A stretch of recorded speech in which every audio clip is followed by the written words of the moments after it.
Strategy number 2, and this is probably the most important slide that I will share with you today when we start understanding how nurture marketing and how sales really works. If someone is going to buy what you sell, and I don't care what you sell, the prospect, the person you're selling to, has to be two important things. On the axis that's horizontal, qualified, 0 to 10. Qualified for the purposes of this conversation means that they have a need for what you do, they have the authority to obligate their company, and they have the means to pay you. That is someone that's somewhere 8 to 10 qualified. But there's a lot of people out there that are qualified to buy what you sell, but they are totally disinterested. Either they don't perceive they have a problem, they don't know who you are, or they don't perceive that you are the solution to that problem. If someone is going to buy what you sell, both of these axes have to happen. In other words, sales only happen in the upper right-hand corner. Somebody can be really qualified and they don't know you're from Adam, so they're there, or they're real excited but they can't sign anything, so they're still there.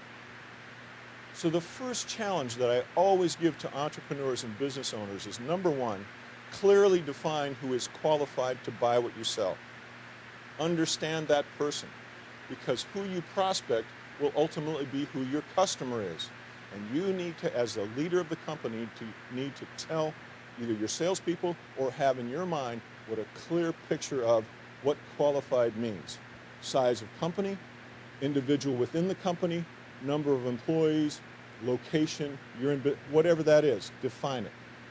This is so critical because what has to happen is once you design a process that says this is who is qualified to buy what you sell, then the next step is to systematically drip irrigate the crop using multiple channels of communication with the sole intention of accomplishing the only thing that works in selling today. That one thing is you have to be in front of the prospect when they're ready to buy. Now that sounds like common sense, but that is not how most people sell. Most people either wander around out in the territory or they send their salespeople out to wander around, hoping against hope to find somebody up in that upper right-hand corner. You have to be much more systematic. You have to be much more purposeful if you want to succeed in this highly competitive environment. Because you see, most salespeople give up after one contact. They give up. If you're not ready to buy right now, see you around. We train them that way. Stephen, you ready to buy today? No, see you. You ready to buy today, Nate? Get out here. You ready to buy? Yeah. And I spend 100% of our selling effort on the person that's ready right now. But in the meantime, circumstances have changed in these two companies. They're ready to buy. I'm just not there. Keep this in mind. You have to maintain ongoing contact. In fact, in this continuum between prospect and customer for life, if you can figure out a way to contact a prospect as few as 9 times, 9, you have a 90% chance of being called when they have a need for what you do. Which brings up this. I never understood the difference between sales and marketing, but here's the analogy that helped me. Marketing is like planting a crop in the springtime. You till the soil, you plant the seeds, you kill the bugs.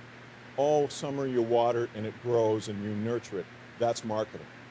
And sales is about harvesting. But so many times we send our salespeople out to harvest where there's been no crop planted. Or we buy a list and we do this blast and hope, against hope that we get 1/2 of 1%. That's called stupid.